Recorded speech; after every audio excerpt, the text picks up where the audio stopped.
Are you an entrepreneur who has recently launched a business? Congratulations! Now you're probably wondering what you must do to handle your financial information.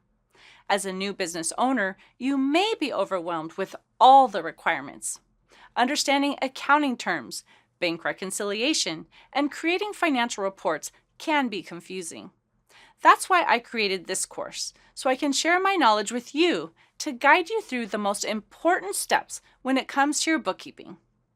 My name is Candy Messer, and I've been working in the bookkeeping field since 1998. I'm passionate about helping entrepreneurs know what they need to do to have their books in order. My goal is to educate entrepreneurs like you so you can have peace of mind when it comes to a field many find overwhelming. In this course, I'll cover terms used in accounting, bookkeeping basics, 1099 reporting, and what you need to prepare your tax returns. When it comes to bookkeeping, there's nothing to be afraid of. After completing this course, you'll have the knowledge you crave and the ability to handle this aspect of your business. So let's get started.